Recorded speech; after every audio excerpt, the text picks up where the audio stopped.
आज हम संधि पढ़ेंगे बहुत सरल विधि से, बहुत कम समय में और ज़्यादा समझेंगे। तो संधि और उसके भेद हम देखेंगे आज।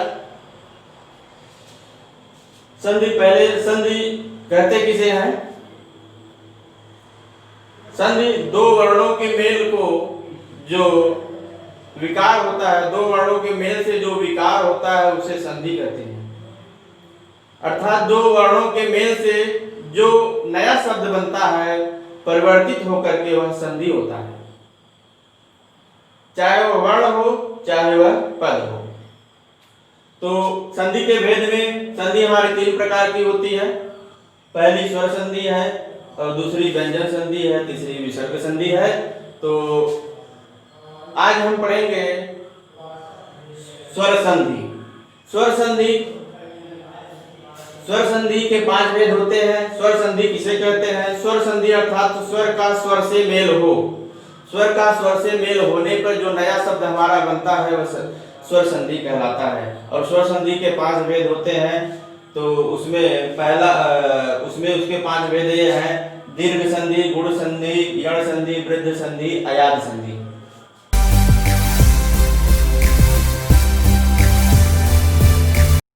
और आज हम दीर्घ संधि में सबसे पहले दीर्घ संधि में देखते हैं कि दीर्घ संधि कहते किसे हैं। संस्कृत में भी दीर्घ संधि है, ये पांचों संधि संस्कृत में मिलती है, लेकिन थोड़ा सा इसमें अंतर है। दीर्घ संधि अकस्वर्णी दीर्घ अर्थात अ, ई, उ, री, ये प्रत्याहार है, अक प्रत्याहार। लेकिन यहाँ पे हमें संस्कृत का संधि नहीं पढ़ना है, हिंदी का पढ़ना है, इसलिए जो हम ऐसे सरल शब्दों को रखेंगे जिससे कि आप लोग आसानी से समझें। पहला जो उदाहरण हमने लिया है दीर्घ संधि का कि विद्यार्थी, तो विद्यार्थी में हम दीर्घ संधि कैसे समझेंगे? और एक चीज यहाँ ध्यान देने की जरूरत है कि हम ऐसे शब्दों को रखते हैं, उनका जो विखंडन करते हैं, जो उनको तोड़ते हैं, अलग करते हैं, उसका सार्थक अर्थ होना चाहिए, निरर्थक अर्थ नहीं होना चाहिए।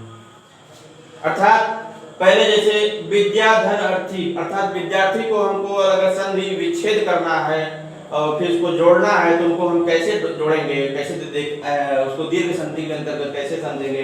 विद्या अर्थात ज्ञान, अर्थी मतलब अर्थ को समझने वाला, अर्थात विद्या के अर्थ को समझने वालों को ही विद्यार्थी कहते हैं। ऐसे विद्या में वि आधा द य, विद्या और धन अर्थी।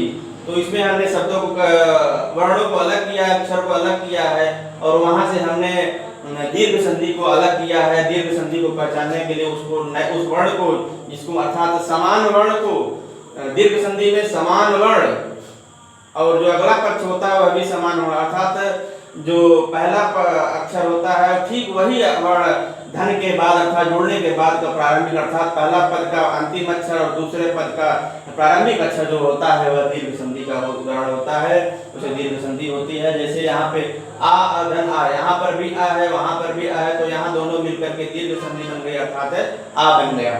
तो यहाँ पे दीर्घ हुआ अर्थात विद्यार्थी, विद्या को अर्थ को जानने वाला विद्यार्थी को कहते हैं। ये नहीं कि विद्या थी, ऐसा नहीं, विद्या धनार्थी, तो यह त्रुटिपूर्ण हो जाएगा।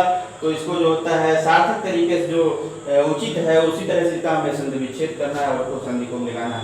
अगला जो उदाहरण है दीर्घ संधि के अंतर्गत पृथ्वी धन ईश, पृथ्वी को हमें संधि विच्छेद या इसको मिलाना है तो पृथ्वी धन ईश, पृथ्वी धन ईश अर्थात पृथ्वी का ईश माने होता है, पृथ्वी मतलब जो धरती होती है, ईश मतलब भगवान होता है। हम ऐसे शब्दों को अलग अलग करेंगे, तोड़ेंगे ताकि उसका अर्थ हो, निरर्थक ना हो।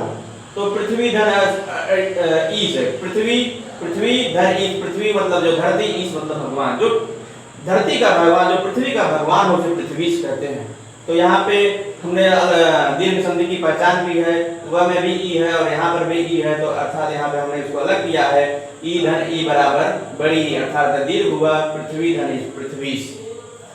अगला जो उदाहरण जो है दीर्घ संधि का भानु धन उदय, इसका हम संधि करेंगे, इनको मिलाएंगे, जो हमारा नया शब्द बनेगा परिवर्तित होगा वह होगा भानु उदय। अर्थात भानु मतलब होता है सूर्य, उदय माने होता है अर्थात सूर्य के निकलने की प्रक्रिया को ही भानुदय कहते हैं, अर्थात सूर्य का उदय होता है। तो भानु में इसमें हम पहचान करेंगे कि हमें दीर्घ कहाँ मिल रहा है। यहाँ पर भी उ है और यहाँ पर भी उ है, तो हम की पहचान किए तो उ मिलकर के दीर्घ हुआ अर्थात बड़ा उ हुआ, और यहाँ पर भी जो है बड़ा होने के बाद यहाँ पे दीर्घ बना तो भानुदय अर्थात सूर्य का उदय। ये दीर्घ संधि का अगला उदाहरण था। ये परीक्षा की दृष्टि से अति महत्वपूर्ण उदाहरण है साथियों, और इसको आप ध्यान से अगर पढ़ लेंगे तो जिंदगी भर आपको नहीं भूलेगा। अगला उदाहरण जो है पितृधन ऋण। पितृधन ऋण का अर्थात री का री से मिलन होता है, अर्थात री जो वर्ण है अगला जो री वर्ण से अगर मिलता है अर्थात जुड़ता है तो वहां पर भी दीर्घ संधि होती है, पितृधन ऋण। अब देखें हमने कैसे इसके दीर्घ संधि की पहचान किया है। यहाँ पर भी री है, वहां पर भी री है, तो री और धन री बराबर बड़ा री हो गया अर्थात दीर्घ हुआ पितृण। पितृण मतलब पिता का ऋण। यहाँ पे जो हमने सार्थक जो संधि विच्छेद किया है पितृधन ऋण अर्थात पिता के ऋण को ही जो होता है, जो हम कर्जदार होते हैं तो पितृण के ऋण से ऋण होना चाहते हैं तो ऐसा शब्द है कि पितृण है। इसी तरह के मातृण होता है मातृधन ऋण, अर्थात मातृ के ऋण से हम जो दबे होते हैं, जो कर्जदार होते हैं, उसी तरह एक शब्द बनता है मातृ। साथियों ये कैसा इस तरह के आप उदाहरण अगले वीडियो में हमारे अगली संधि देखेंगे जो है गुण संधि। धन्यवाद। Subscribe now and press the bell icon. Never miss an update.